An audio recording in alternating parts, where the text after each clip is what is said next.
Hi, this is part 2 of topic 2.2 waste mitigation strategies.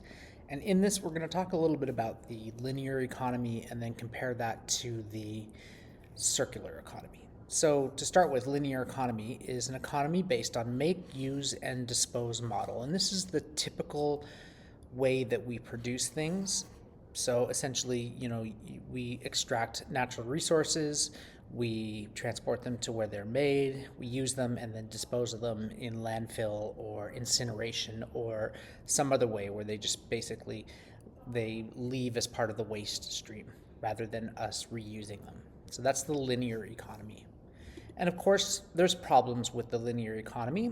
Some of the issues that we have with the linear economy come down to the end of life of a product and the waste that is generated. And this is because disposal can cause all kinds of problems. So, generally, when we talk about landfill, what we're doing is taking garbage or waste and digging a hole and then putting it in the hole and then covering that hole over with soil or dirt.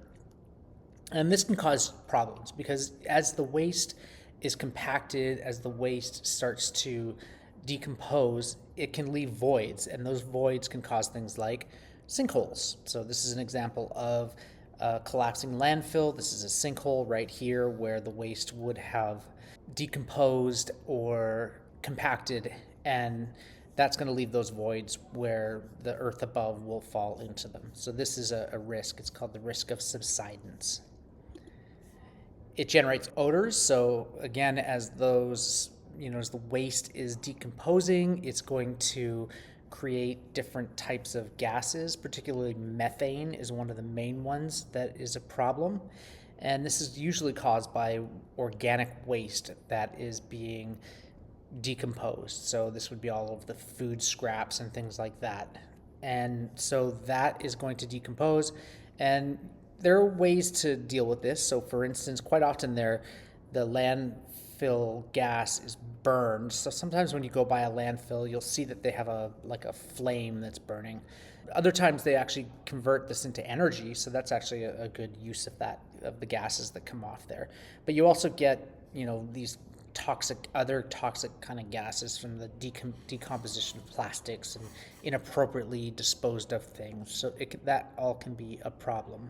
Landfills can attract scavenging animals, so before they're covered up with dirt, they can attract things like seagulls and rats and pigeons, and these animals can be vectors for different diseases. They can carry bird flu, they can carry nasty bacteria because they're eating decomposing garbage, so it can be quite a problem. Pollutants can seep into the surrounding areas basically by rainwater. So, the rainwater, typically in a landfill, what they'll do is they'll have an impermeable layer of plastic underneath all of the garbage. But of course, like any sort of plastic coating, it can rip, it can tear, there can be leaks, and then pollution can seep into the groundwater, and that can be a huge problem for people. And you can see like cadmium and different other toxins that can get into the groundwater and then into people's drinking water. So this can be a big problem with landfill. What we hope to do is move to a circular economy where waste from one product can become the raw materials for another. And essentially what we want to try to do is close the loop. So raw materials go in, but it just becomes something that gets recycled, and it keeps going in this circle rather than having waste that comes out like in the linear economy. So the circular economy, again, is an economic model in which resources remain in use as long as possible, from which maximum value is extracted in its use and the products and materials recovered and regenerated at the end of the product's life cycle. So this is an example of circular economy. This is a video that you can watch about the circular economy. The benefits of the circular economy is that it reduces landfill waste, when we saw all the problems with landfill waste earlier. It increases scrap and reduction of demand for new materials. Well, scrap would be, for instance, if you are recovering all of the aluminum that comes out of aluminum cans, you don't need to have new bauxite to convert into aluminum. There's less pollution, and then of course we have fewer scavenging animals.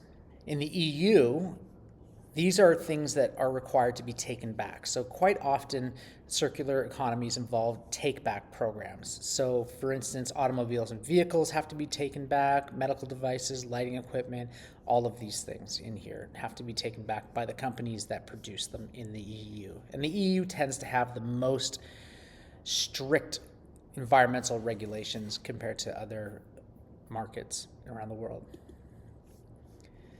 Collection methods for things like take-back programs can include drop-off, point of purchase, curbside collection, combined or coordinated, and permanent collection depots. And that's it for waste mitigation strategies. Thanks for watching.